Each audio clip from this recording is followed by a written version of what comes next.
fundamental building blocks of proteins are amino acids. And there's 20 main amino acids that create the majority of the proteins in our body.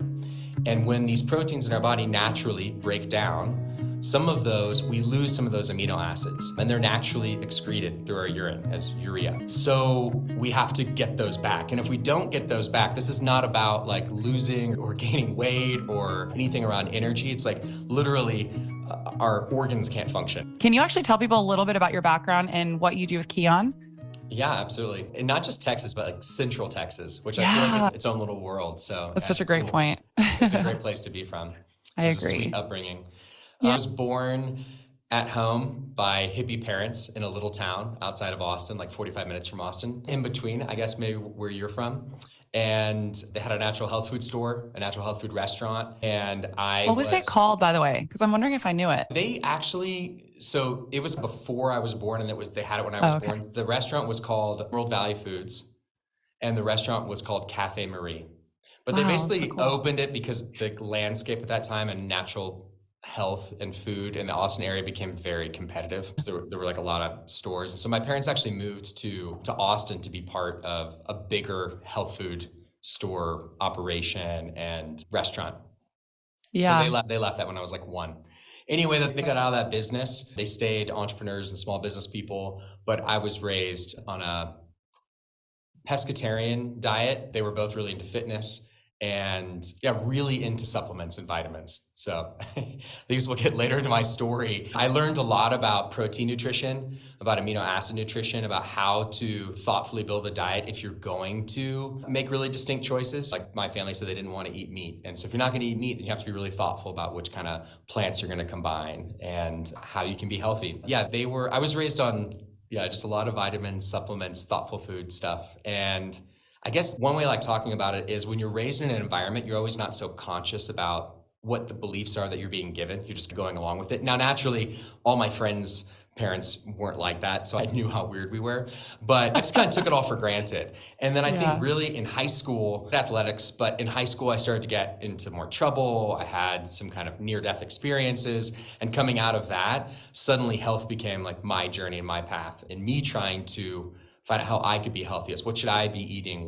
How should I be exercising? What's really going to serve me, and not just what are all these things my parents taught me and told me about. So I really did a deep dive at about 16, 17, 18, 19, and you just became really committed to it. And so that's really like led me through my whole health journey since then. And I went through a lot of different avenues of business. I think entrepreneurship's really in my blood for my families or the environment, and took me overseas. I lived overseas for several years, moved back to the States. I moved to the Colorado area. I ran another company for a few years, and then I really wanted to do something on my own. And I think just naturally I came back to my roots, which was functional foods and supplements that are really essential functional foods and supplements, things that aren't like some new hot idea that someone just made up, but like really what's the stuff that we all really need that could make us healthier in today's environment. And that's what brought me to creating Kion and to my current life. I love that. And I love how you just said that you wanted to create products that are really based on foundational health, that have longevity. And I mean longevity in the sense of like the actual product itself, right? Because we all are going to have a need for amino acids and for protein for our entire life. And that's really what I want to dive into today with you. I'm so excited to do an episode on protein because I actually haven't done a full episode on protein yet. And one of my goals this year going into 2023 was to start consuming more protein. And I've seen that there's been this trend that everyone's been talking about it lately. They're really focusing on more higher quality, more bioavailable protein. And it's just a lot of conversation happening about it right now. So can we start with the basics? Why are amino acids so important? And for people that don't even really understand what amino acids are, can you talk about those and essential amino acids, non-essential amino acids? Absolutely. And break it all down. And I think the point you brought up too about culturally, suddenly like protein is this really interesting thing again. Yeah. I think it's because in many cases, so much of the conversation around fat or carbs is around, I think, a short-term view of body composition.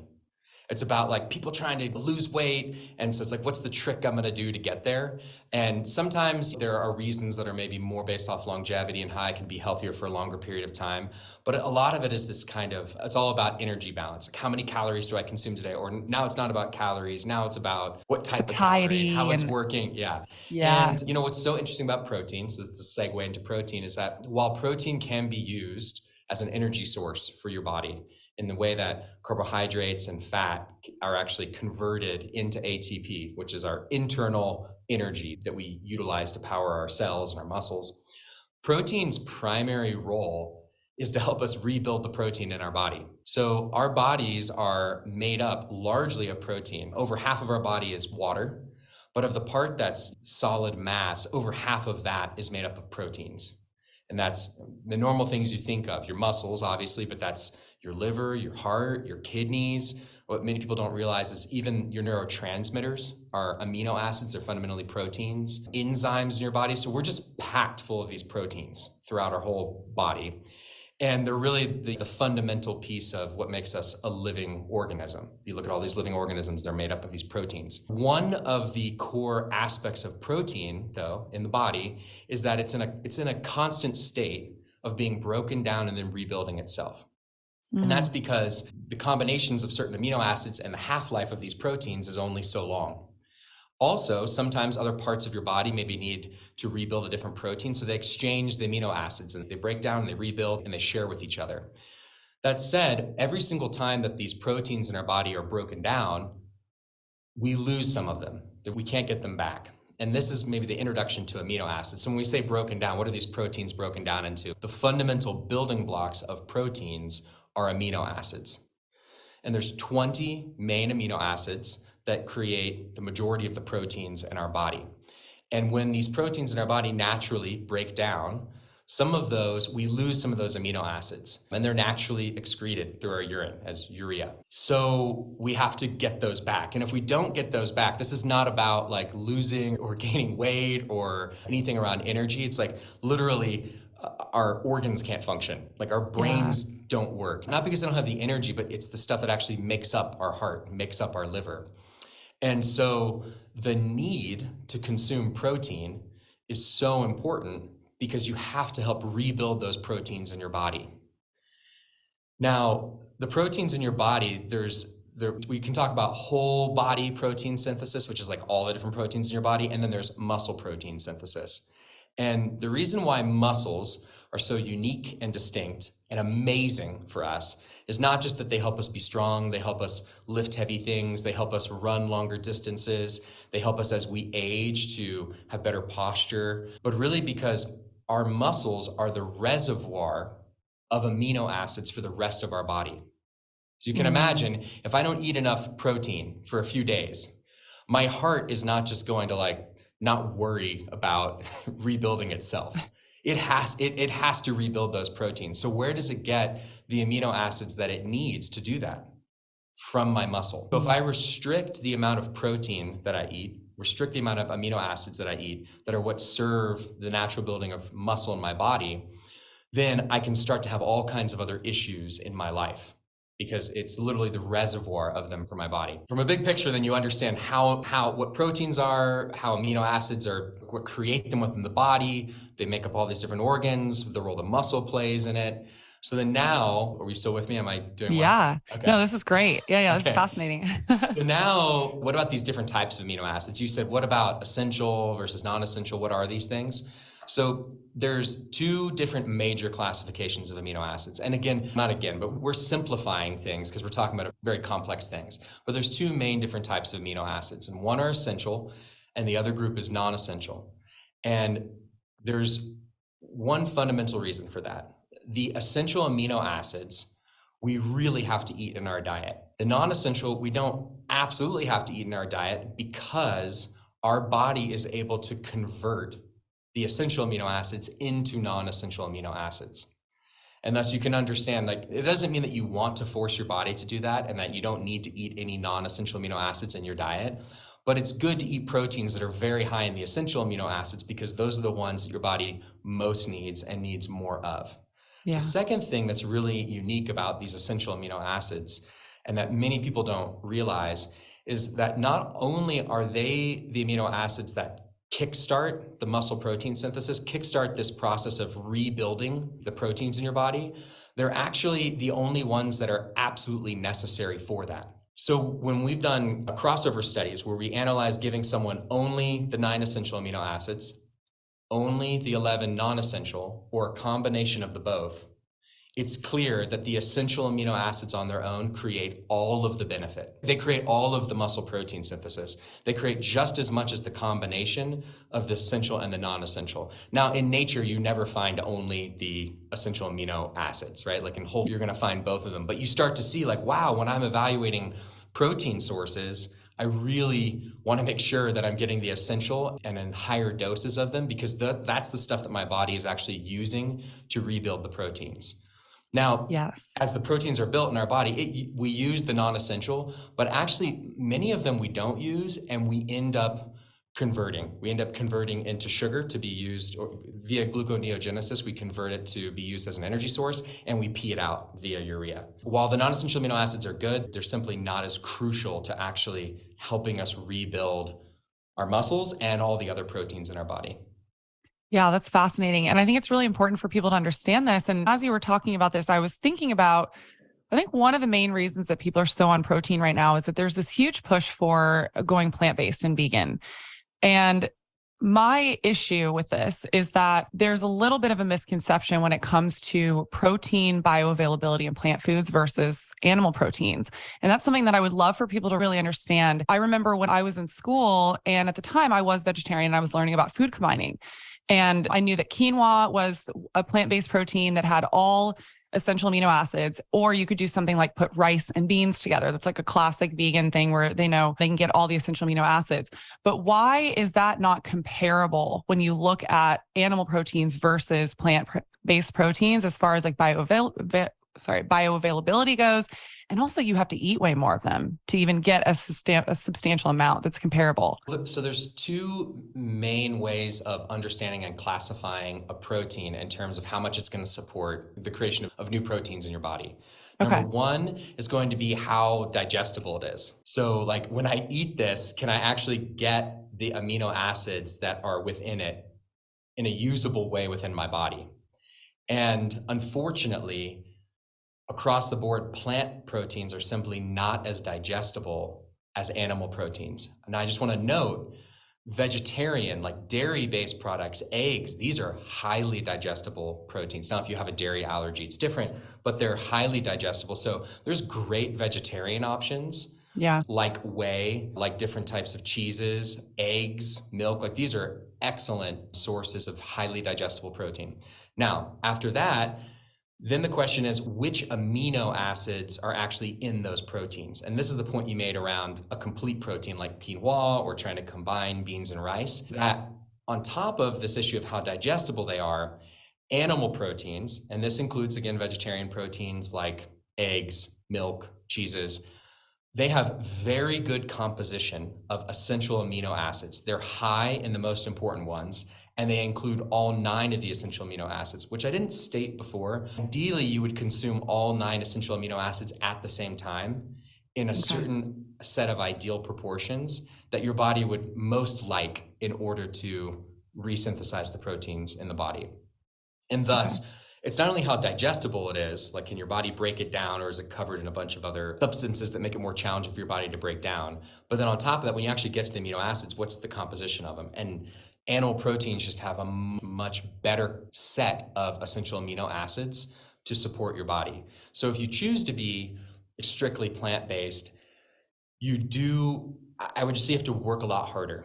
It's not like, oh, you look at like beans has this much proteins. Yeah, but those beans are low in very specific essential amino acids. And when you consume them, it's not like eating a piece of chicken. It's not like eating 2 eggs. It's deficient in these key amino acids. They're not the same thing. You really have to think more about combining foods to be healthy. And I think you're right. I think that is part of a lot of the protein discussion. And I see like arguing online between all these different people. Yeah. I just saw, I think it was Vox just released something where they're trying to say that it should suggest that plant-based proteins are better for you than animal-based proteins. And they're talking about like fake meats, Impossible Burgers. And I mean, I don't even want to go down that path because I've talked about that a lot on this podcast. I mean, unless if you have anything you want to say to that, but it's just, I with everything that I do with Realfoodology, I just want people to be informed correctly. That's all I care about. I just care about informed consent. I'm not here to say like, don't go vegetarian, don't go vegan, don't do this, don't do that.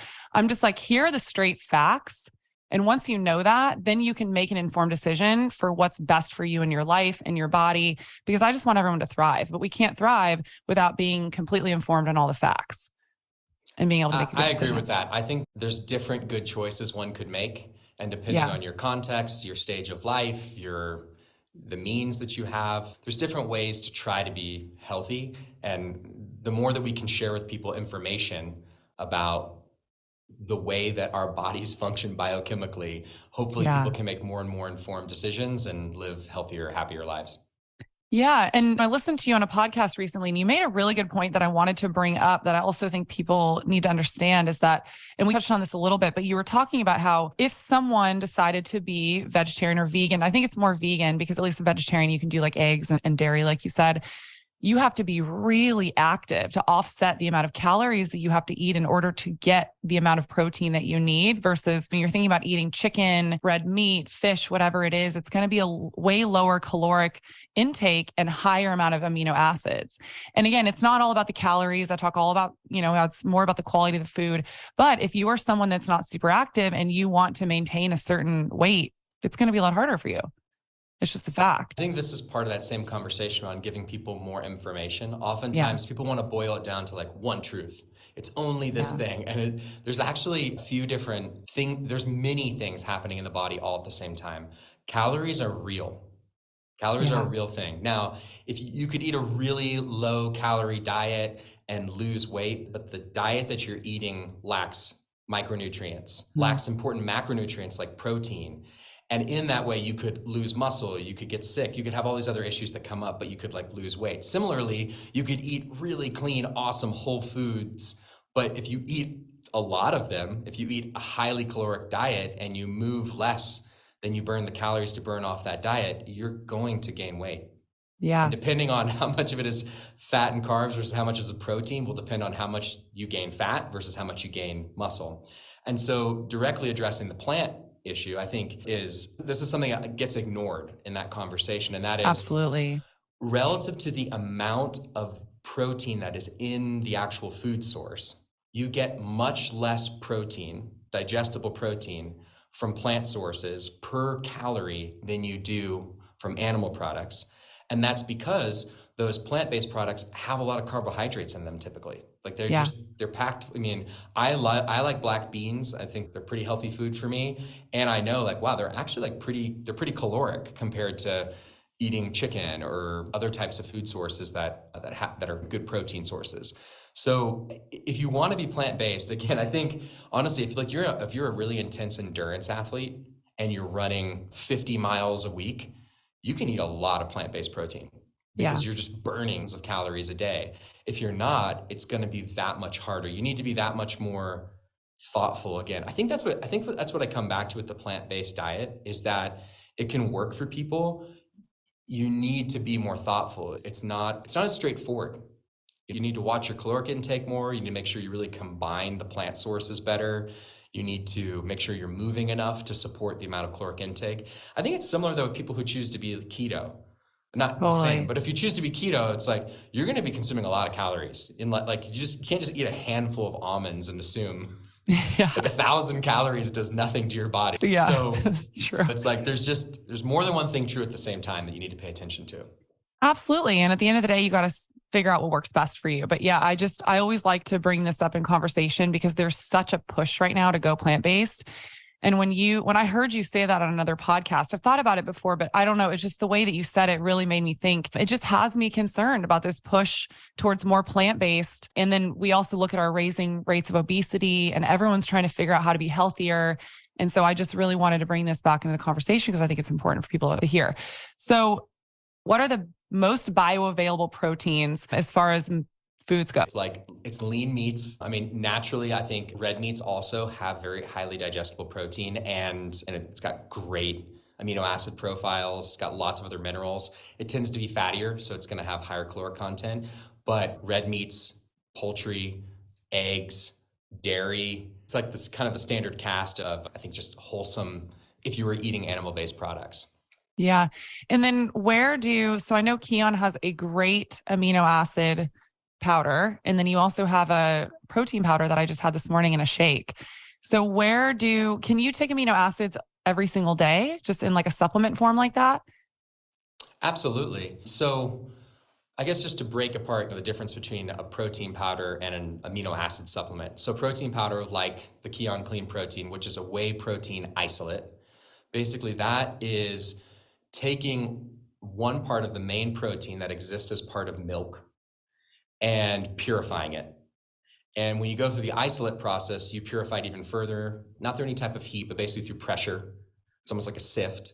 And you remove the additional carbs. And so you're really left with just the core proteins that are part of milk. It's an awesome, really truly food-based supplement to be able to add to all kinds of things. I literally can just, I put it in my kids' shakes every morning. I make protein pancakes out of it and stuff. There's ways of finding ways to interject a bit more protein into your diet, into natural foods, just by using it in that way. And the reason why whey protein isolate is such an awesome protein powder is because it has whey, basically, of any food, has the best profile. It's the most highly digestible, and it has the best profile of any food. And thus, it's awesome for that reason. It's almost 45% essential amino acids and very low calorically. I think the scoop, it's like 90. It's like 90 calories for 20 grams of protein. Like you can't beat that because there's not carbs, there's not fat. So it's awesome. So what about amino acid supplements? So there's a lot of different ones out there. So I can really only speak to, I think, what I would endorse if someone wants to consider taking one,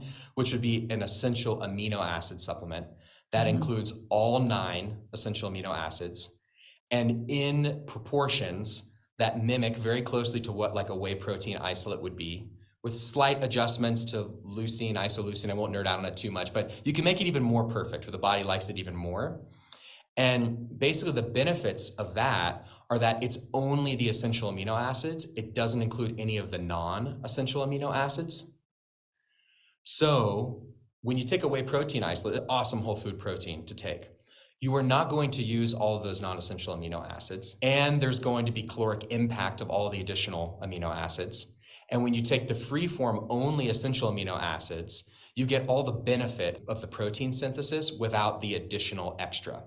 So not only does it, so the way that basically plays out is that purely on the basis of the essential amino acid content, 5 grams of essential amino acids are twice the impact of whey protein isolate, or the most high quality protein.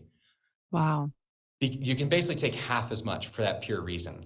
On top of that, as we age, or if we have any type of injury, or if we're doing some type of intense exercise, our need for the essential amino acids and our ability to digest them and integrate them and utilize them for protein synthesis becomes even greater.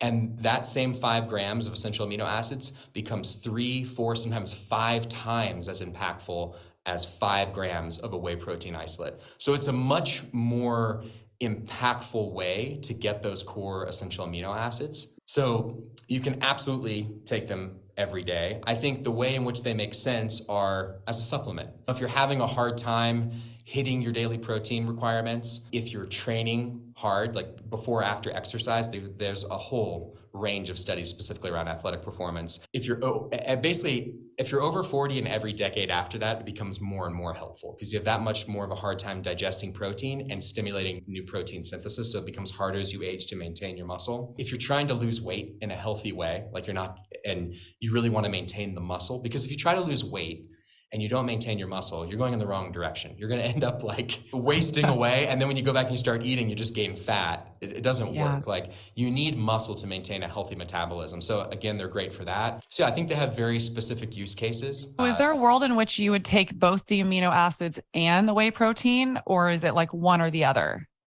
I like think in the same day? You can absolutely take them in the same day.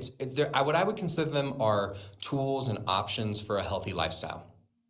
So quite simply, I mean, in the same day, can I eat chicken and can I have some dairy and can I eat a high protein plant-based product? Can I add some whey protein powder in the morning to a shake? Yeah. Can I take essential amino acids maybe before I work out because they're going to give me lots of energy during my workout and also support muscle? Great cases for that. I think anyone who likes to fast, I mean, this is maybe the biggest issue. I think one of the biggest things I'd like to promote people to do is if you really like fasting, restricting food consumption to only certain periods of the day, you get basically all the benefit of the digestion and you get the core benefits if you would still just take essential amino acids. It doesn't feel like you ate something. It's very light. It basically requires no digestion, but then you're not taxing your muscles. You're not telling your muscles to break down because whenever you consume protein or amino acids, you kickstart a process of muscle protein synthesis, and that lasts for about 3 hours.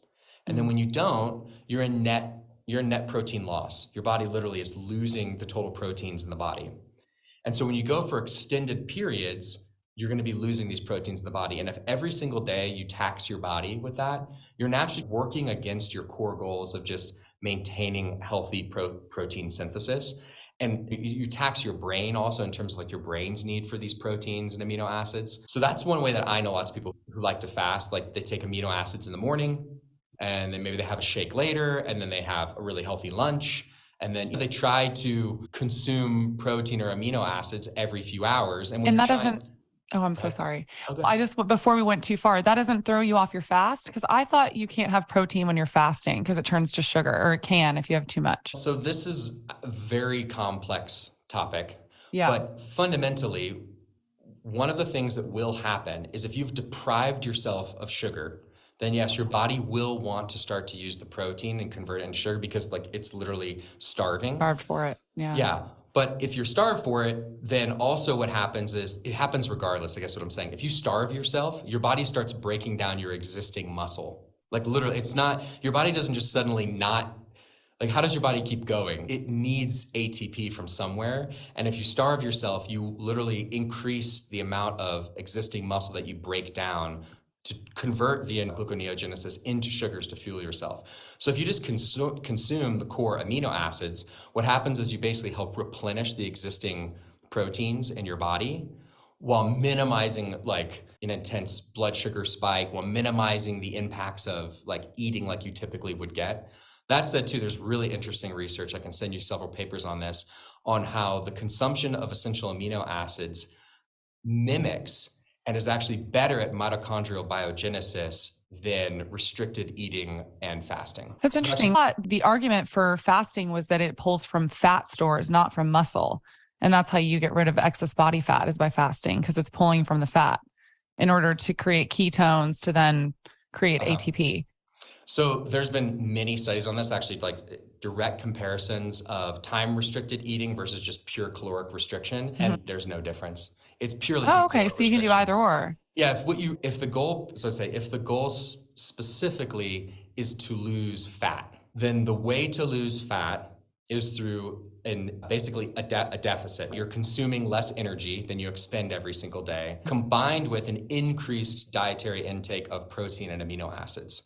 Because if you don't increase the dietary protein and amino acids, not only are you burning fat, but you're also burning muscle. And muscle only requires about a 750 calorie deficit to burn, whereas fat is about 3,500 per pound of fat. So even some of these diets where you starve, that's the danger of not consuming protein and amino acids. You starve yourself, you actually burn all this muscle.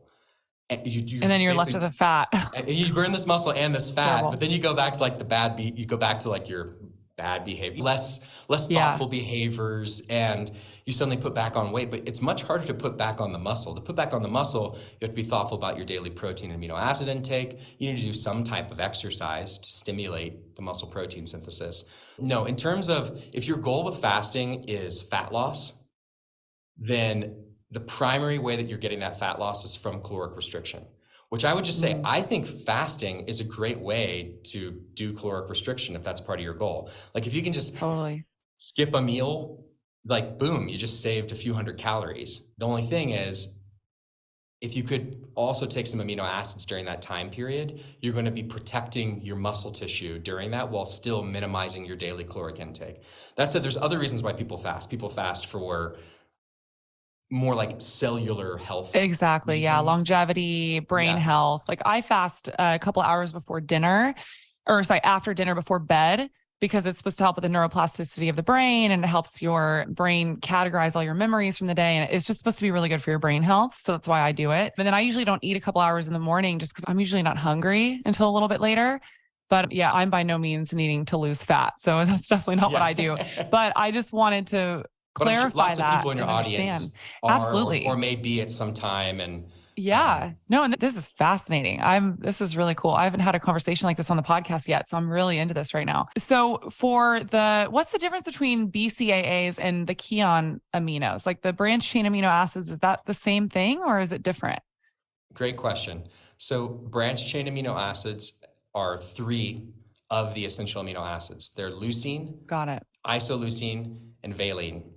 And the reason why they're so popular and they've become, where you're going to see them in stores and see them all over the place, is because about 30, 40 years ago, when we started studying amino acids in greater detail, specifically around dietary nutritional guidelines and sports performance, what we uncovered was that those 3 amino acids, particularly the leader of the pack, leucine, is what kickstarts muscle protein synthesis. It's the thing that actually kickstarts the process. And the degree to which you're lacking the other 2 branched chain amino acids, it can't fulfill basically muscle protein synthesis.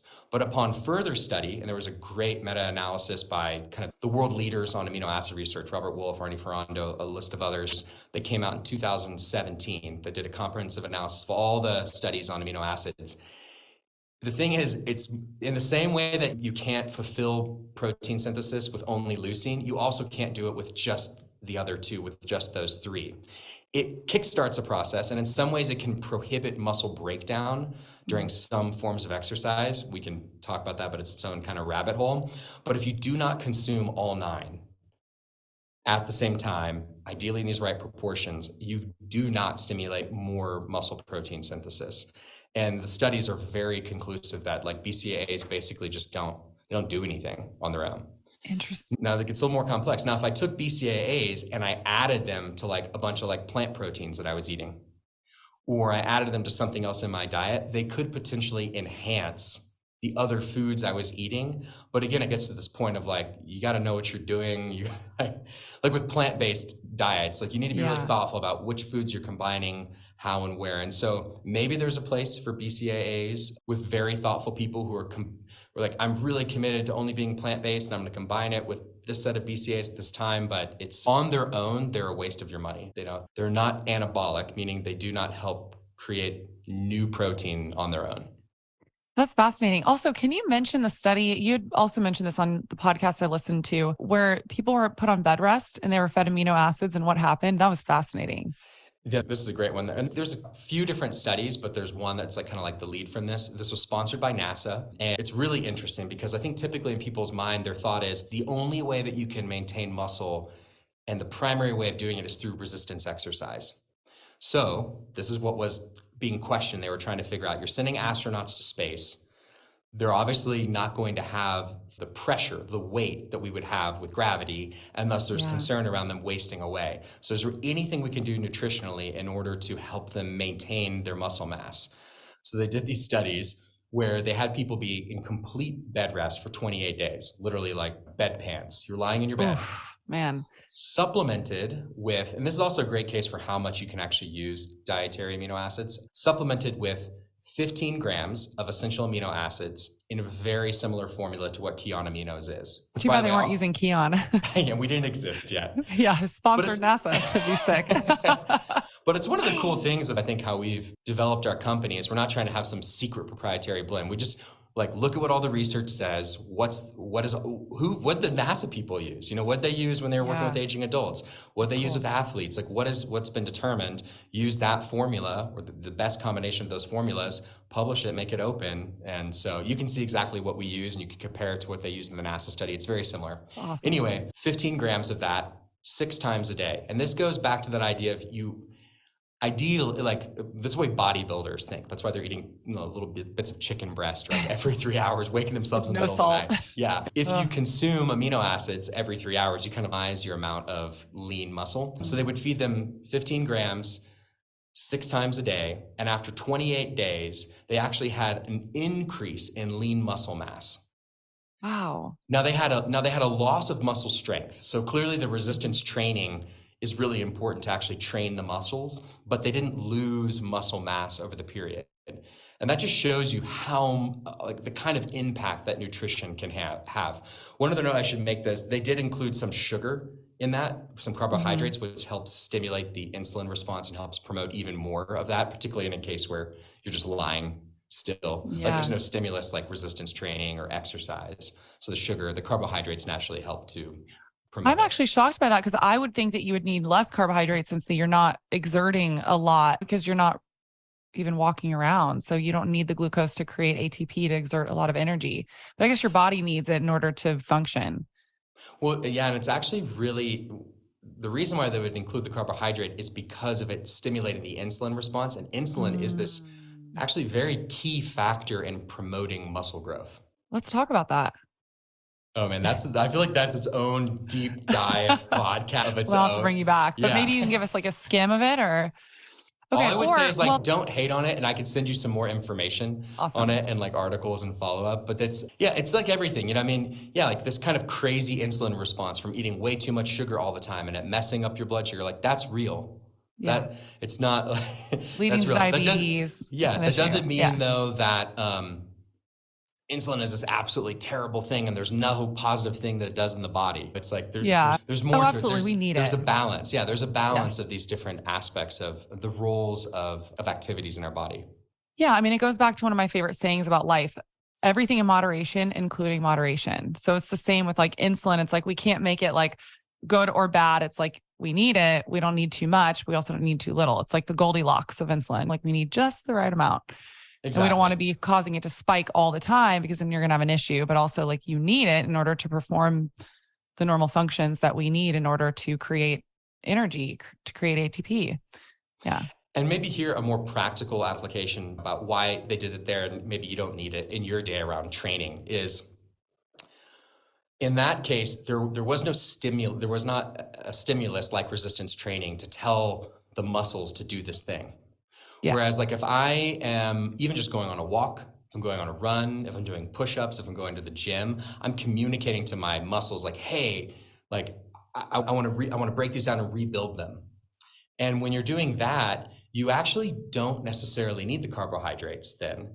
And the primary role of the carbohydrates in and around training for people that are not on bed rest for 28 days is that they can potentially amplify the muscle protein synthesis, but they also will move more water into the cells and they'll increase your muscle mass without necessarily making you stronger. So they'll make you bulkier. So if your goal is to like not get jacked, but you're just trying to like be healthy, like I'm going to take aminos and go to yoga and I'd like to get the most out of this yoga class and develop a toned body through that, just taking amino acids and not consuming any sugar with them would be more ideal. It'll support just the muscles performing better, just them being rebuilt ideally, and not making them bigger.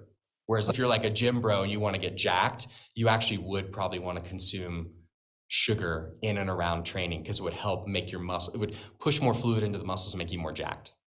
Okay, that's interesting. So it goes back to depending on what your goal is and what you want. And we're all different in that. So we've talked a lot about muscle, but we haven't really made it understood of why is muscle and having lean muscle in the body so important? What are the benefits of it, especially as we age?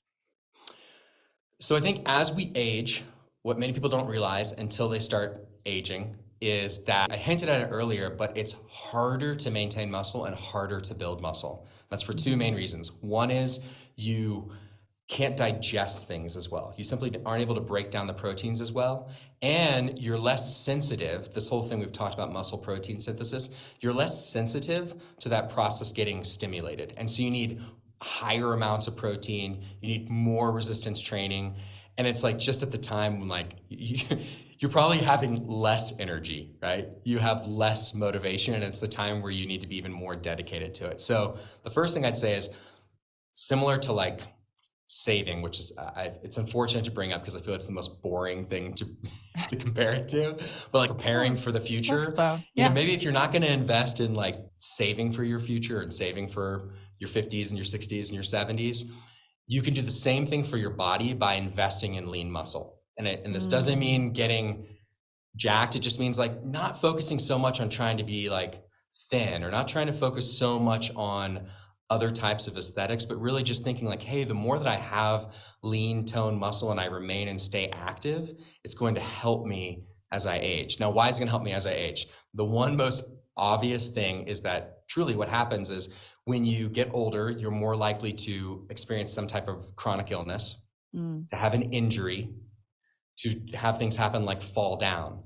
And when you get injured and when you get hurt, you naturally are not probably going to want to eat as much. It's harder to get in protein and amino acid intake. You're not exercising, so your muscles start wasting away. On top of that, when you have some type of injury, your body typically goes through a certain type of stress response where you become even more anabolically resistant. So similar to when you're aging and it's like your body just doesn't want to build muscle, your body just doesn't use the amino acids in a functional way to help rebuild the muscle. So it's this, basically everything's moving towards like falling apart and like not being strong. And then when you're that much weaker, then you can start to have all types of other issues where the other parts of your body need these amino acids, need proteins, and you're weak, you're not able to stay active. The longer that you stay active, the longer you keep walking, doing some type of resistance training, going to yoga classes, whatever your thing is, swimming, the longer that you will live. The outcomes are pretty clearly related to that.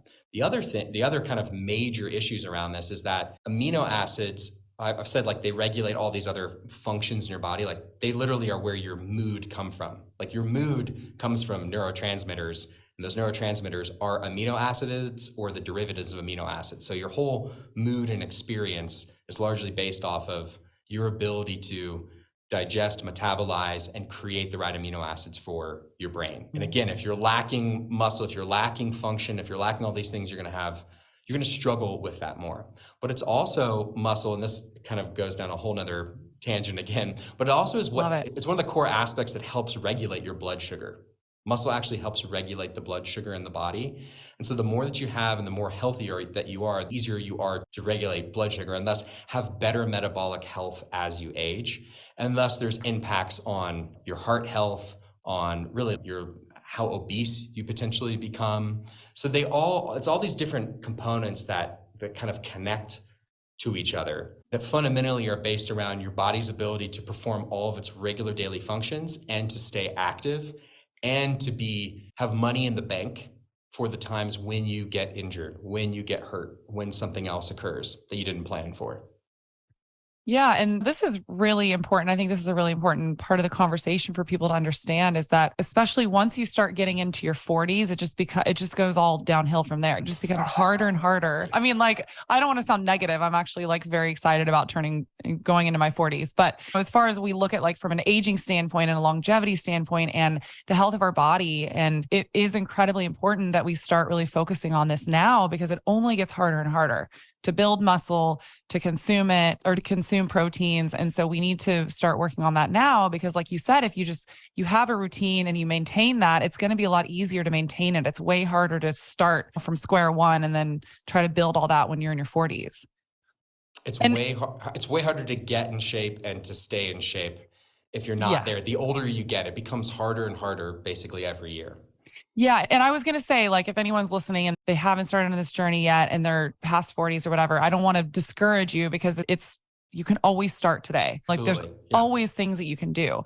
But if you're younger and you haven't started thinking about this, I think it's incredibly important to. I mean, for the longest time, I was just a cardio junkie. I mean, all I did was like SoulCycle and running and just all this cardio. I was never focused on building muscle. And it wasn't until last year when I started listening to a lot of these experts that I really look up to, like Dr. Gabrielle Lyons and people like that. They're really talking about the importance of muscle growth and protein and just how we need more muscle in our body. And we need to be more focused on this, especially as we age, and why it's so important. It's been an awesome trend from this last year. And I really love Yeah. that there's leaders like Dr. Gabrielle Lyons who's representing for women, like how important this is too. Because I think it's men and women that get the message of like cardio, but I think there's almost more stigma with women. And it's like, it can really improve the rest of your life, investing a little bit and just maintaining muscle tone.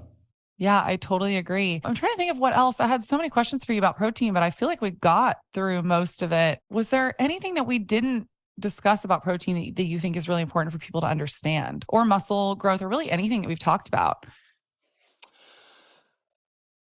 Two things come up. One is really to like products out there and how to evaluate products. And the second is more like lifestyle based. So I'll take the product one first. On a product side, I think collagen has been has become very popular in collagen powders.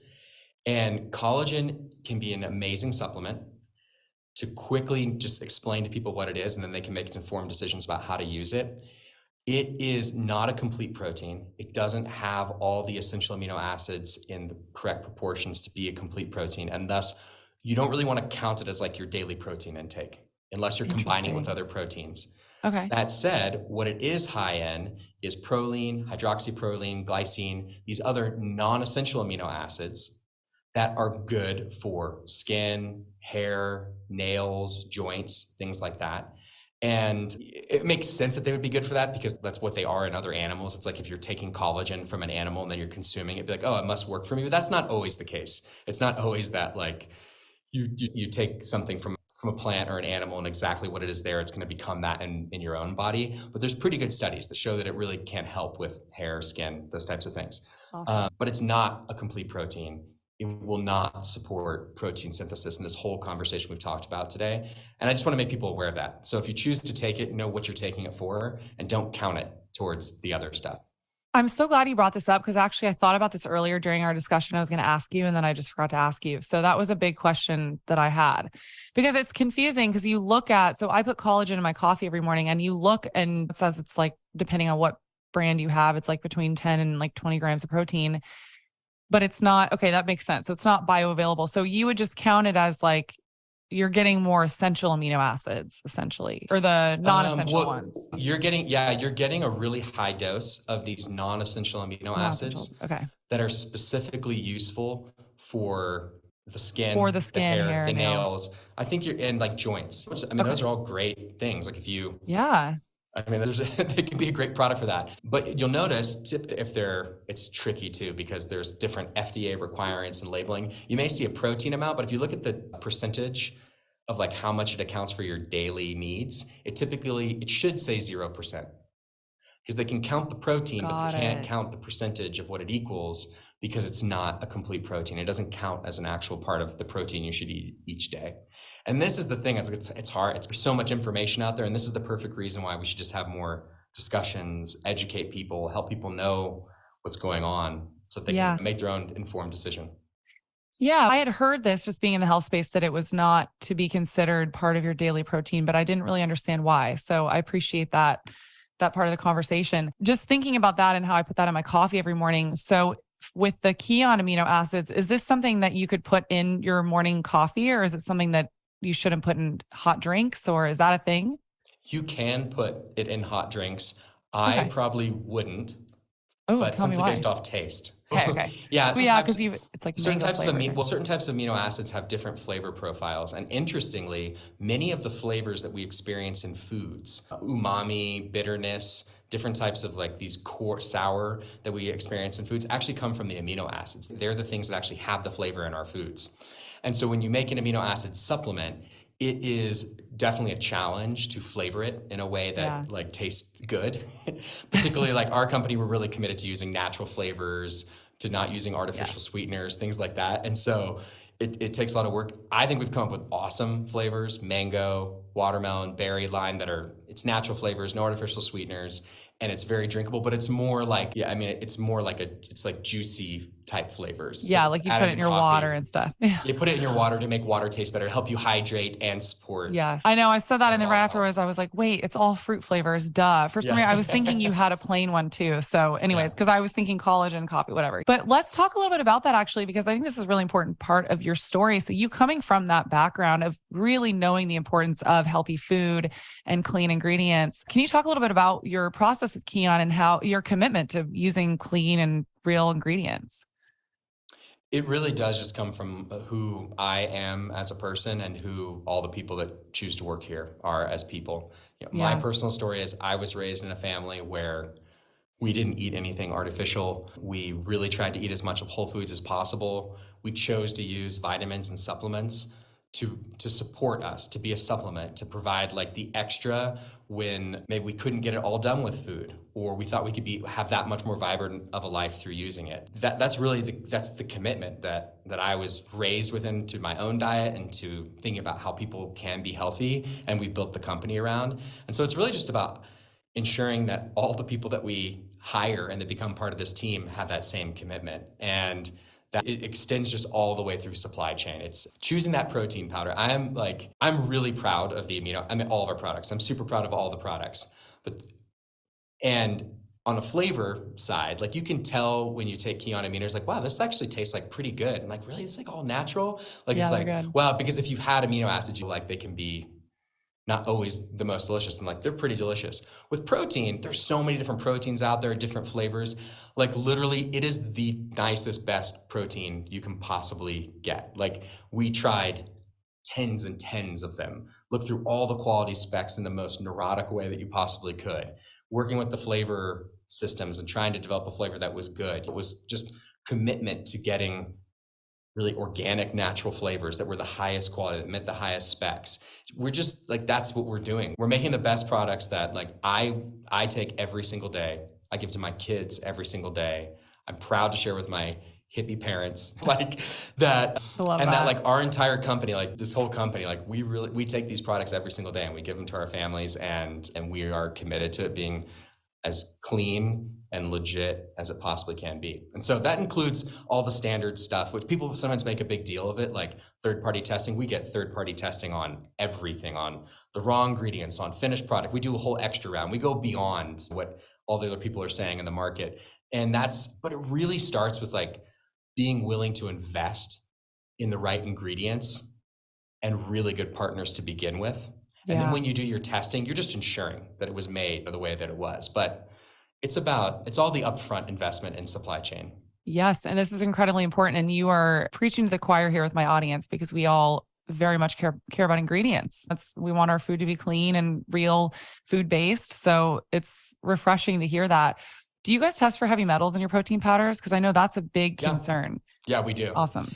Yeah, and this is, I think, a really interesting topic, specifically around protein powders. And it comes back to the plant protein issue, which people oftentimes don't realize, is that anytime you grow something in the ground and it's a plant product, it naturally absorbs the things that are in the ground. And so when you're taking, like if you just eat a head of lettuce, it's going to have some heavy metals in it, some degree of it. Yeah. But if you take like 50 heads of lettuce and you condense them all down to only certain component parts, which is what happens with rice protein isolate. That's what happens with brown rice protein. You end up with pea protein. You end up with a lot of heavy metals. And so I think if you are concerned about that, a whey protein isolate is definitely a much safer, healthier option, even if you don't choose a Kion clean protein, which is rigorously tested for that stuff and neurotically managed to be the cleanest thing we can make. Just generally, if you pick a whey protein isolate, you're going to be much safer than choosing a plant protein, if that's a concern for you. Yeah. And Kion tastes really good. Like I said, I made a smoothie with it earlier. I'm a big fan. It tastes really good.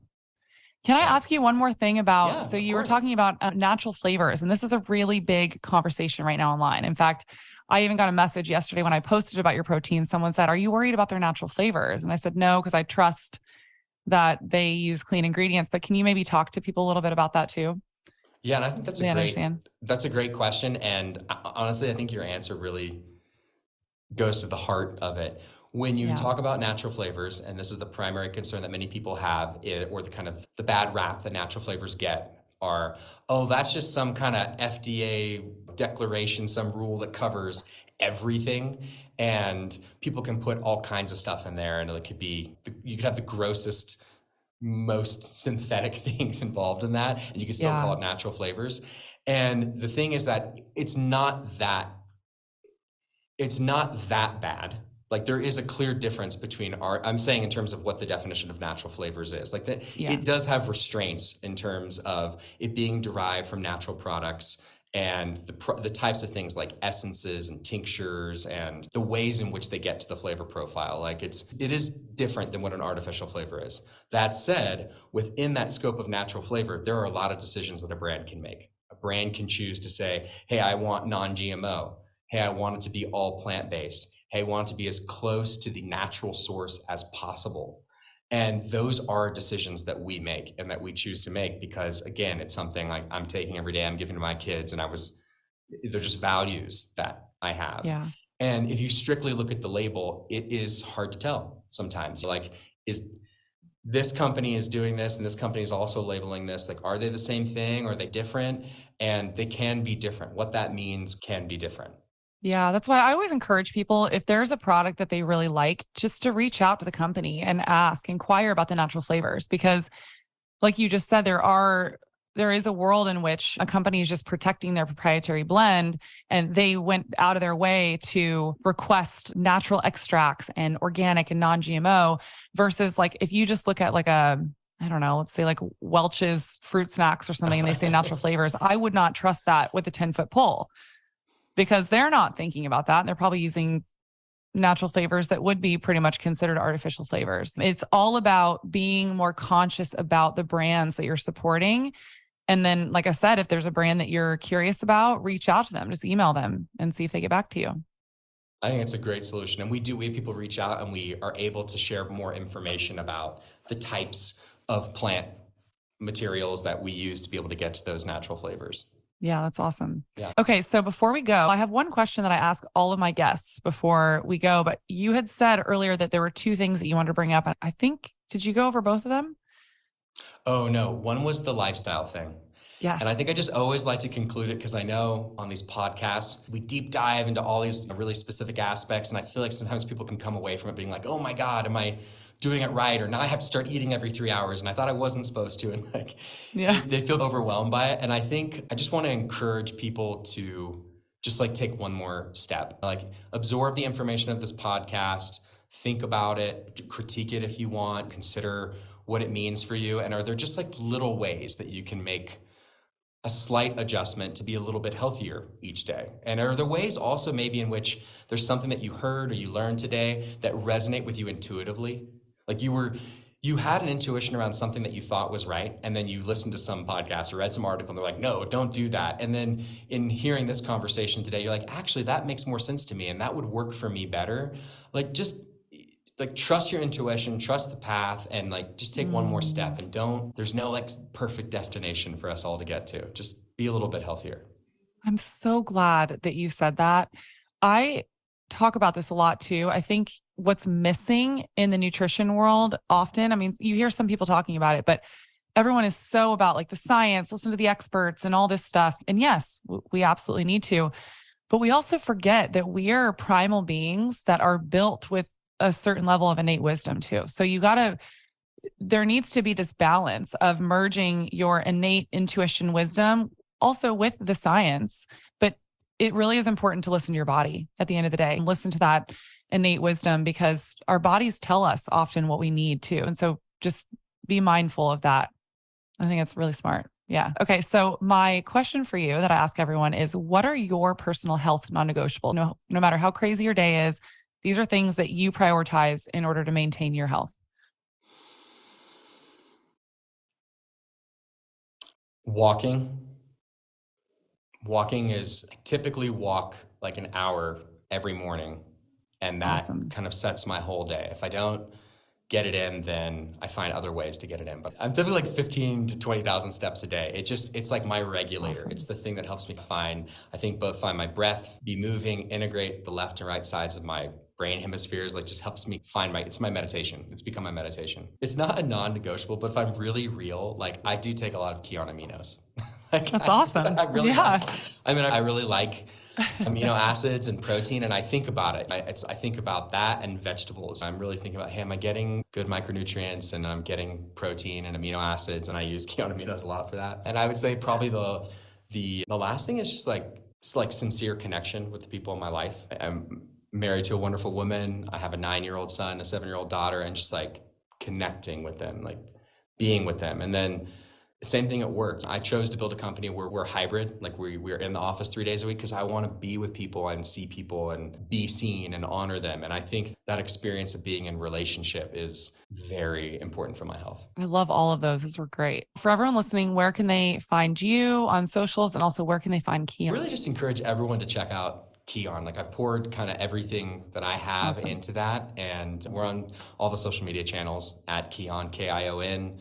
Our website is getkion.com, getkion.com. And that's amazing. Go there. Yeah.